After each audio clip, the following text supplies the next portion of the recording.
Halo semuanya. Baik, hari ini kita akan belajar mengenai limas ya. Sekarang lihat dulu definisinya. Definisi dari limas, limas adalah bidang banyak yang dibatasi oleh sebuah daerah segi banyak dan daerah-daerah segitiga yang alasnya berimpit dengan sisi-sisi segi banyak itu. Nah, sedang titik puncaknya ya berimpit di sebuah titik yang letaknya di luar dari daerah segi banyak. Nah, segi banyak itu maksudnya adalah alasnya ini ya. Jadi alasnya ini kan dia bisa segi 4, ya bisa segi 3, bisa segi 5 ya. Jadi kan bidang alasnya ini adalah segi banyak dan daerah-daerah segitiga yang alasnya berimpit dengan sisi-sisi segi banyak itu maksudnya adalah sisi tegaknya. Nah, gitu ya. Dan titik puncaknya ini adalah titik yang berada di luar dari daerah segi banyak tersebut. Oke. Nah, sekarang kita lihat unsur-unsur dari limas. Nah, sekarang kita lihat yang limas segitiga terlebih dahulu ya. Ini contohnya. Unsur-unsurnya adalah ada 4 titik sudut yaitu A, B, C, dan D. Ada 4 bidang sisi yaitu sisi alas, sisi ABC. Kemudian 3 sisi tegak yaitu DAB, DBC, dan DAC. Kemudian 6 rusuk, punya 6 rusuk yaitu AB, BCCA, AD, BD, dan CD. Betul ya, ada 6 rusuk ya. Nah, daerah segi banyak itu ya disebut bidang alas. Nah, ini kan bidang alasnya. Kemudian daerah-daerah itu segitiga tersebut disebut sisi tiga. Titik sudut persekutuannya disebut titik puncak, sedang rusuk-rusuk yang melalui puncak disebut rusuk tegak dan jarak dari puncak ke bidang alas disebut tinggi limas. Nah, jadi tinggi limas adalah kalau pada gambar yang pertama yang kiri ini adalah TT1 ini adalah tinggi limas ya, harus tegak lurus terhadap bidang. Nah, ini yang dari titik puncak ditarik garis tegak lurus terhadap bidang alas, ini juga namanya tinggi limas ya. Jadi tinggi limas dan rusuk tegak itu berbeda. Kalau rusuk tegak ini contohnya TB, TC itu rusuk tegak ya, atau TC, TD itu rusuk tegak. Tapi kalau tinggi limas adalah TT1 itu baru tinggi limas ya. Kemudian limas yang alasnya merupakan daerah segi N disebut limas bersisi N atau limas segi N. Oke, ini penamaan saja ya. Limas dengan puncak T dan alasnya daerah segi banyak ABCD umumnya dinyatakan dengan T titik ABCD. Nah, ini ada titiknya ya, yang menandakan T-nya ini adalah puncaknya. Nah, limas beraturan adalah limas yang alasnya berupa daerah segi banyak beraturan ya. Jadi misalkan persegi ya, segitiga sama sisi ya, segi 5 sama sisi ya. Segi 5 beraturan. Nah, itu namanya limas beraturan ya. Kalau alasnya seperti contoh tadi. Dan proyeksi puncak pada bidang alas berimpit dengan titik pusat bidang alasnya. Nah, jadi contohnya gini. Ini kan titik ini misalkan ABCD adalah persegi ya kan. Titik garis AC dan garis BD berpotongan di sebuah titik, ini namanya titik pusat alas. Kemudian titik T yaitu titik puncak, proyeksinya adalah titik pusat pada alasnya ini. Nah, jadi TABCD yang saya tunjuk ini adalah limas segi 4 beraturan gitu ya. Nah, dengan demikian alas limas segitiga beraturan adalah sebuah daerah. Dengan demikian bidang alas limas segitiga beraturan adalah sebuah daerah segitiga sama sisi ya. Sedang alas sebuah limas segi 4 beraturan, maka alasnya adalah sebuah persegi. Nah, pada limas beraturan garis tinggi dari puncak pada sebuah sisi tegaknya disebut apotema. Nah, Khusus 5 segitiga seringkali disebut juga bidang 4 karena dibatasi oleh 4 buah sisi yang masing-masing berupa segitiga. Bidang 4 yang semua rusuknya sama panjang disebut juga bidang 4 beraturan. Nah, maksudnya seperti ini ya. Nah, apotema itu yang seperti apa? Nah, apotema itu seperti ini. Kalau pada contoh ini ya, berarti TP ini P ini adalah titik tengah dari BC ya. Jadi TP ini adalah apotema. Gitu.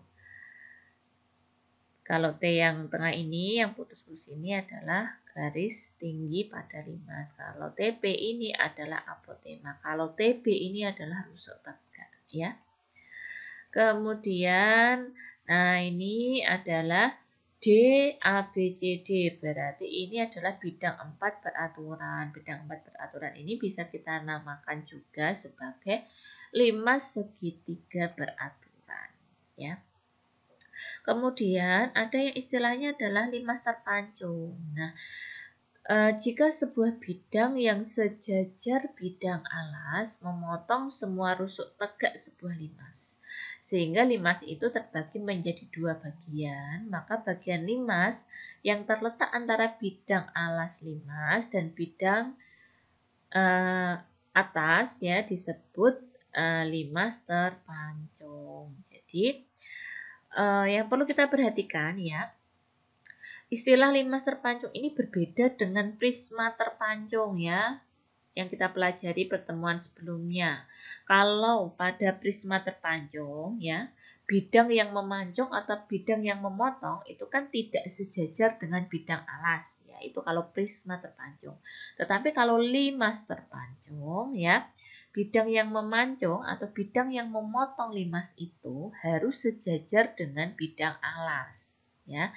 Jadi kalau pada gambar 8.4 ini, limas terpancung adalah sebuah bangun ruang yang dibatasi oleh bidang atasnya yaitu PQRS dan bidang alasnya adalah ABCD. Gitu ya, paham ya bedanya antara prisma terpancung dan limas terpancung. Nah, dengan demikian sebuah limas terpancung pada umumnya dibatasi oleh 2 daerah segi banyak yang sejajar dan bentuknya sebangun. Nah, serta beberapa daerah trapesium. Bidang sejajar itu disebut bidang atas dan jaraknya ke bidang alas disebut tinggi. Nah, sambil nanti kita melihat gambar, disebut tinggi limas terpancung ya. Dan pada gambar PQRS sejajar bidang alas ABCD, maka ABCD PQRS merupakan sebuah limas terpancung dengan ABCD bidang alas ya dan PQRS bidang atas. Ini ya, ABCD adalah bidang alas limas terpancung, PQRS adalah bidang alas bidang atas dari limas terpancung, dan MN ini adalah tinggi dari limas terpancung. Oke. Sekarang kita lihat bidang 4. Bidang 4 ya, sama saja namanya dengan limas segitiga beraturan. Nah, ini ada beberapa hal yang penting yaitu yang terkait dengan bidang 4. Nah, yang pertama adalah ruas garis yang menghubungkan sebuah titik sudut dan titik berat sisi di depannya disebut garis berat bidang 4. Nah, contohnya di sini ya, ini bukan TABC, harusnya DABC ya. Lihat bidang 4 DABC berikut ini ya. Di sini ingat bahwa garis berat adalah garis yang memotong garis di depannya menjadi 2 bagian yang sama panjang. Nah, perhatikan gambar ini ya, gambar 8.5. Titik E merupakan titik berat sisi alas ABC ya.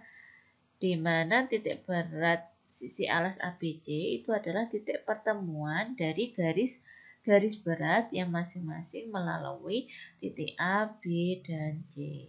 DE ini dinamakan garis berat bidang 4 di ABC. Jadi Titik E ini didapat dari titik C. Kita tarik garis yang memotong AB menjadi dua bagian. Dari titik A juga sama, kita tarik dari titik A memotong garis BC menjadi dua bagian. Dari titik B kita tarik garis yang memotong garis AC menjadi dua bagian. Ketika kita hubungkan garis-garis tadi akan ketemu di titik E. Jadi DE ini adalah garis berat bidang 4 DABC. Kemudian ada lagi yaitu di sini ruas garis yang menghubungkan pertengahan dua rusuk yang berhadapan disebut bimedian dari bidang 4 ya. Jadi contoh dua rusuk yang berhadapan yaitu AB dan CD, AC dan BD, kemudian BC dan AD. Nah, titik E itu kan pertengahan dari garis AB, titik F juga pertengahan dari garis DC. Nah, AB dan DC kan saling berhadapannya, jadi garis EF ini merupakan bimedian dari bidang 4 di ABC. Selanjutnya, jika dalam sebuah bidang 4 ya, setiap dua rusuk yang berhadapan saling menyilang tegak lurus, maka bidang 4 itu disebut bidang 4 ortogonal. Jadi DABC ini bidang 4 ortogonal jika AB dan DC saling menyilang tegak lurus ya. BC dan AD juga saling menyilang tegak lurus. AC dan BD saling menyilang tegak lurus. Kemudian bidang yang melalui sebuah rusuk dan pertengahan rusuk di depannya disebut bidang babat. Dan kita lihat sifatnya. Keempat garis berat dalam sebuah bidang 4 berpotongan disebut titik yang membagi garis berat itu atas bagian-bagian yang panjangnya berbanding 1:3. Titik potong itu disebut titik berat bidang 4. Nah, maksudnya gini. Ini ya, berarti dari titik D terdapat garis berat DE. Dari titik C nanti juga ada garis beratnya terhadap bidang ABD. Kemudian dari titik B, dari titik A juga terdapat garis berat. Nah, garis-garis berat ini berpotongan di sebuah titik ya, dan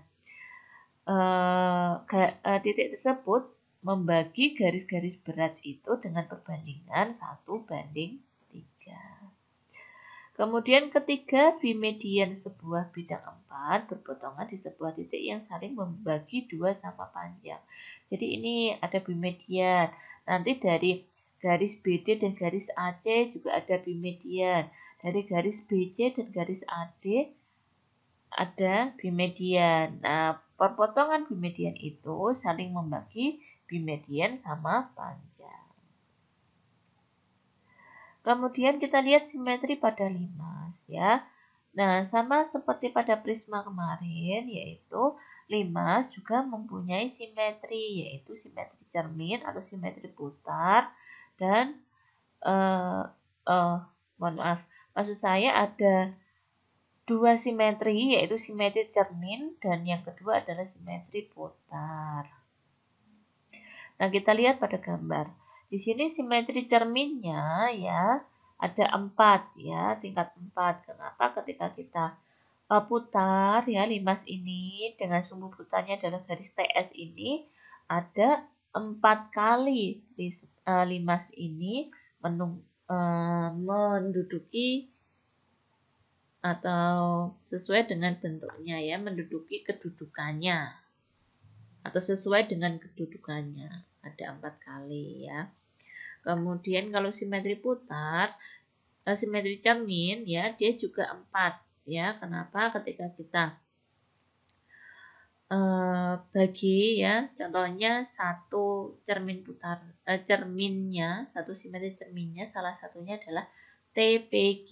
Nah, bidang TPQ ini kan membagi limas menjadi dua bagian yang sama besar ya. Kemudian ada TAC, ada TDB, kemudian misalkan ini K dan L pertengahan antara AD dan BC, berarti ada TKL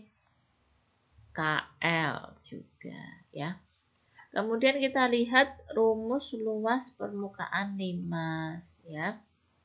Dengan memperhatikan fakta-fakta keruangan pada limas, dapat kita tentukan luas permukaan limas yang telah diketahui ukurannya.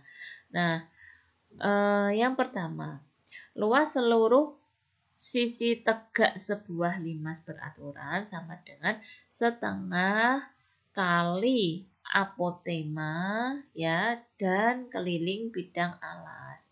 Nah, ini baru luas seluruh sisi tegak ya. Kalau yang diminta adalah luas permukaan limas, berarti kita harus menjumlahkan luas seluruh sisi tegak dijumlahkan dengan luas alasnya. Kemudian, bagaimana kalau limas terpanjung, yaitu luas seluruh sisi tegak pada limas terpanjung ya, sama dengan setengah kali hasil kali apotema. Tentu saja apotemanya ini pada apotema limas terpanjung ya. Dikalikan jumlah keliling bidang alas dan bidang atasnya. Maksudnya gini, apotema yang sisi tegak pada limas terpanjung maksudnya ini ya.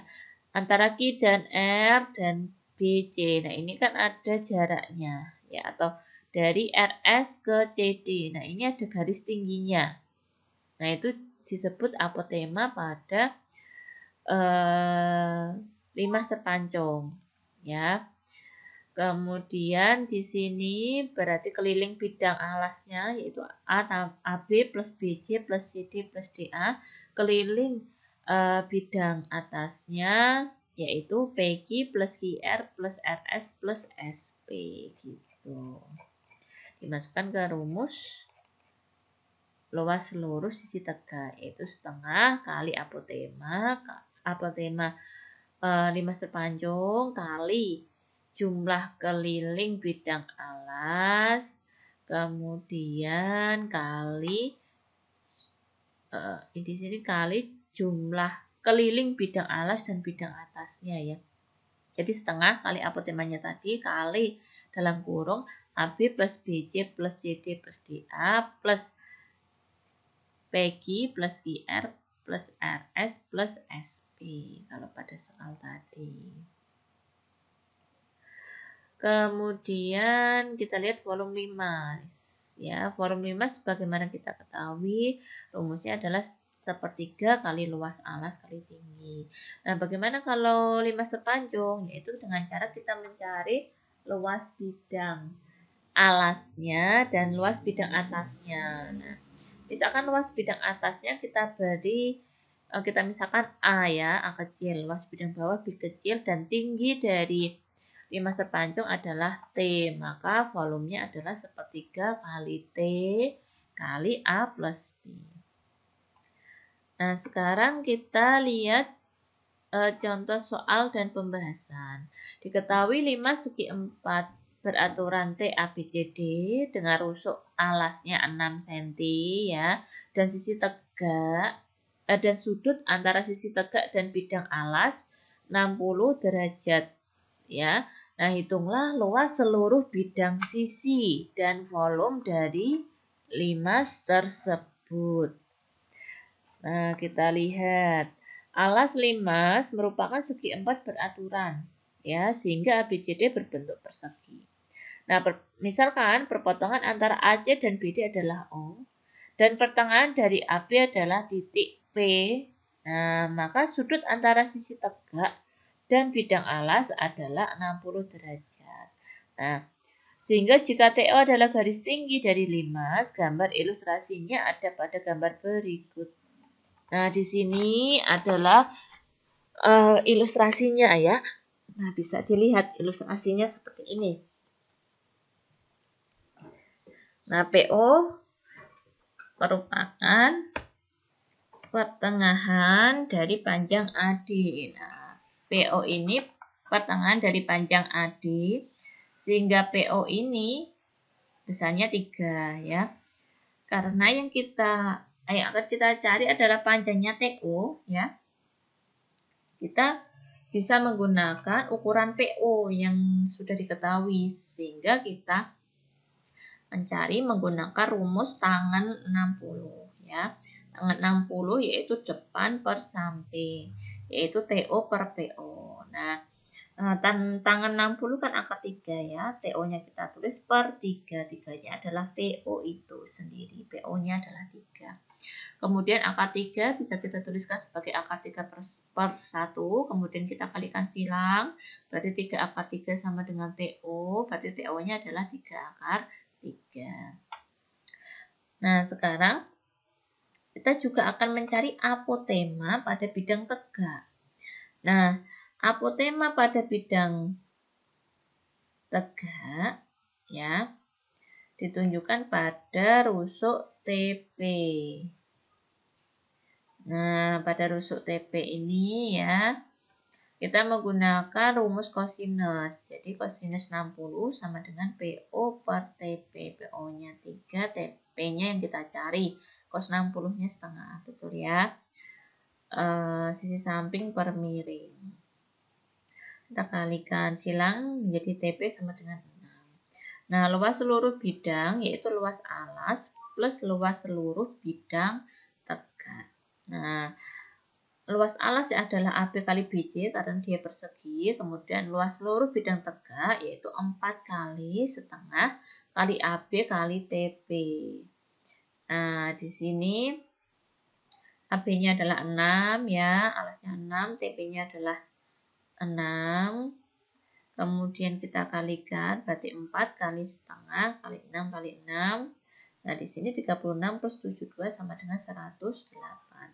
Kemudian volumenya adalah sepertiga kali luas alas kali TO. Jadi sepertiga kali 6 kali 6 kali TO-nya adalah 3 akar 3. Maka hasilnya adalah 36 akar 3. Nah, baik. Terima kasih atas perhatiannya. Semoga ilmu kita bermanfaat untuk kita semuanya.